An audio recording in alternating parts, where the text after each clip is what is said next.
Hello everybody and welcome to this Miitopia video in which I will go over the best spots to grind in different parts of the game. Which means that at every single next point we will go a bit further in the story, which means there might be some story spoilers, so watch out for that. Now the first grinding spot is going to be right before you fight the final boss in the first half of the game, the Dark Lord. Now this method of grinding actually works on whichever part of the game you're at. So there's like a few worlds before the Dark Lord in which you can all do the same tactic, and let's just find like a good level to grind on. One that's pretty long, like this one. This is the one I would use if I would go and fight the Dark Lord and I wasn't prepared yet. Because in this one you can take the long way around and get a few enemy encounters, which is useful. This is a good way to grind your relationship stats with people, or your level in general. Because these enemies would be at your level at the time and would give quite some experience. Which of course I can't properly show off with this team, but you know what I mean. See, so this would be decent experience. You also get some food, which is useful. So, just what you have to keep in mind is you have to find a level that's pretty long so you can get more encounters on it. I think this one has like 4 or 5. Of course, these are easy with my high level characters. Also, if you're wondering who the 5th party member is, or the 5th character that shows up, he's from a quest that you can take on later. I just haven't handed in the quest, so he's just there chilling with us. Oh, well, here I picked the wrong path. You had to go the long way around, and then you would get another enemy. I don't think we're gonna get one now. Oh, we do. Okay, that's fine. But otherwise, we would have gotten like 2, because this one is on the same path as that's the other one. That's fine, because that means we can move on to the next point quicker. So the next one I want to show off is actually a true grinding spot. I'm not sure if you can get there before you fight the second big boss. Oh, somebody's getting sick. Great. Okay. Not on my team. So I don't know if you can do it before the final boss, or if it's after you've finished it. But it makes a good grinding spot nonetheless. It's actually a true grinding spot. It's also a little bit hidden because I had to look it up myself. Didn't know where it was. But you definitely want to grind when you get there, because basically after the Dark Lord, that's when things get a bit harder. So we're going to take the fast travel option, that's quicker. So basically right before the final boss. So spoilers incoming. Right? Over here is the final boss, the Dark Lord. There is actually a hidden pathway you can go left here, which is actually like a great grinding spot. Not just for experience, but also for bananas if you need those. Because right here you can choose either the banana hunt, which will give you 2 to 3 bananas, or 1 MP sweet and 2 bananas. Or you can go on the Snurp hunt. Now you might or might not know, but there's a rare version of Snurp that give a lot of experience that might show up on this path. So let's hope we get it. It's always the 3rd encounter. So usually the first one are just some throwaway Snurps. Those are good for grinding faces or relationship with people. And then the second one should be Gold Snurp, usually. We will see if we get some gold. Yeah, we do get some gold. Now, the encounters are a bit random. For example, I could have gotten like 10 of those golden Snurps, but now I got 2 and 2 normal ones. It all depends on what you will get. Now, hopefully, the next one, we need to get some rare Snurps, because those are the ones that give experience, but they're also kind of random. Sometimes you get 10 of the rare ones, sometimes you get even a few bigger ones. Oh, well, we got screwed. So I will actually cut here, and I will see you guys back at this encounter when I get a rare Snurp spawn. Okay, this is some post-game commentary. I tried this a few times, and this is basically the spawn that you want. So if you go down here, the Snurp spawns are randomized, like I said. This is basically the best spawn you can get. So on this first encounter, I get the tasty Snurp, which will give us some good food. So this food, I won't show it in the video, unfortunately. But this food basically increases all stats.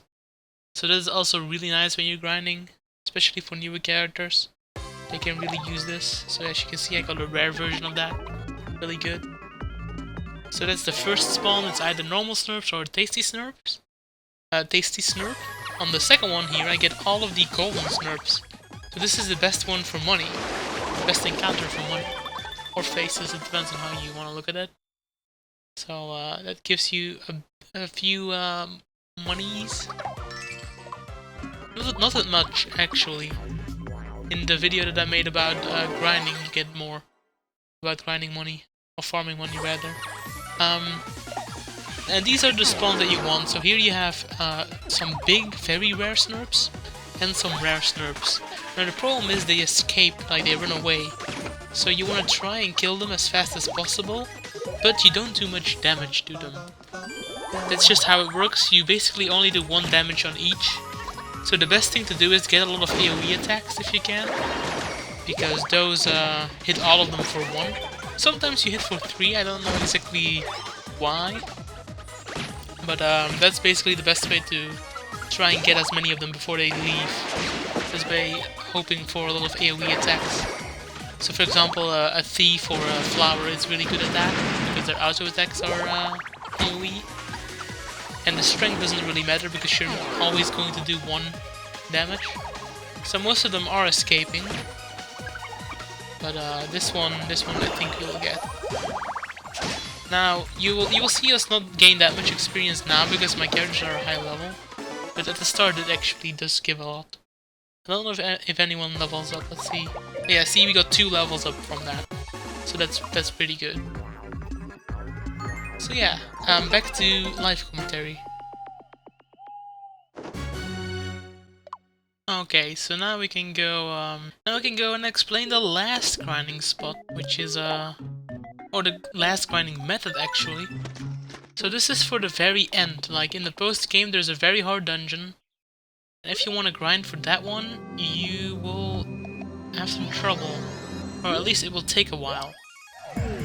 Basically, to get to level 50, which I tried to do, it takes a long time. The last few levels are like horrendous, if you don't know how to do it correctly like I did. So basically, once you have gone to the last area, New Lumos, you've done all the districts.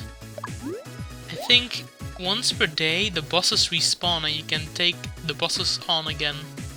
So let me go to like the first one, which is not as strong as the last one. It won't take like a year to finish. So basically once per day, I believe that's the timer, you can redo these bosses and they will of course yield quite some experience too.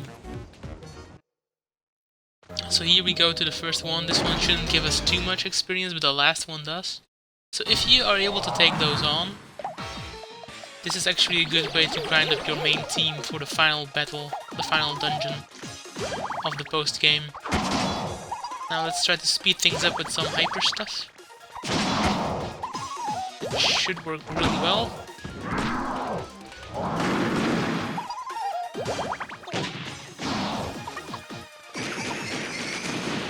We're getting some extra buffs.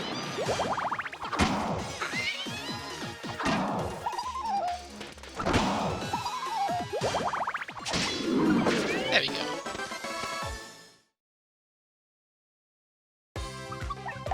So see, that's a decent amount of experience that you get from doing these bosses. This was the first one, so it's not as difficult and won't yield as much. But that's a good way to get some daily experience in, as well as with the quests. Some of the quests are for level 44 characters, or level 44 or something above that. It depends on your level. Those are also really good to do because they will open up a temporary dungeon, which will be at that level. So that's also a good way to earn experience. But the best way to earn experience is actually one that doesn't involve grinding at all at this point. The best one is through the arcade. So yeah, this is, for example, this is actually perfect. This is one of the better ones you can get for experience. You see how the blue area is experience. It says a giant helping. That means that it will give a really high amount of experience, even at very high levels. This is actually the way how I got my last few levels on my main character. And we got it first try, that's amazing. So this is the kind of roulette you want. You get the giant helping, and you can give it to any character in the inn. Now, I will give it to Celica because she is the lowest. And I should give her... See, it gives you like max experience. That was almost 2 levels. So that is the way you want to grind at the end of the game. Otherwise it will take you a long time. So basically this is how you get to max level 50. You do normal grinding first, then you do the grinding spot until that doesn't give enough anymore, and then you can go over here, take on the bosses, and do the roulette for that extra nice boost. The quests you can get in the Traveler's Hub, and you can just take one of those on. Also, if you want to reset your roulette quickly, the best way to do so is to go over here, or at least this is the one I always tried. So if you go all the way over here, this chest does not have any encounters, any enemy encounters, so you can just go through it and it will reset the roulette. It will give you new things to go for and a new spawn and new chances, new odds. So that's pretty good. Oh, somebody got sick again. This happens all the time. I don't know why. But yeah, if you now check out the arcade, we will have a different spread. See, so now we don't even have the experience. So basically you just want to do this until you get the nice experience spawn. But the RNG on the game was actually helping us there. And then if you want to go to the Traveler's Hub, I will show that off as well. Just real quick. Oh, well, I missed the dragon again. Classic. So if you want to do a quest from the Traveler's Hub, it's really straightforward. Just go here. It's in the middle of the map. Once you have unlocked fast travel, and then you just check. For example, this one is for 49. Which means this quest is really good. I might actually take this one on later, when I'm not recording it. And then you can just go over to wherever the quest takes you, and it will put you into like this little pocket dimension, I like to call it, over here, which is only open when you have the quest, and it closes after you've done the quest. So that's a good way to get some high-level encounters and experience as well. So now you guys should have all the tips and tricks you need to get to level 50 and be a total badass in Miitopia. There will be also another video up that will be for getting gold farming basically, or at least getting a decent amount of gold. So if you want to check that out, it will be in the end card thing at the end, the end slate. I'll see you guys in the next video. Bye!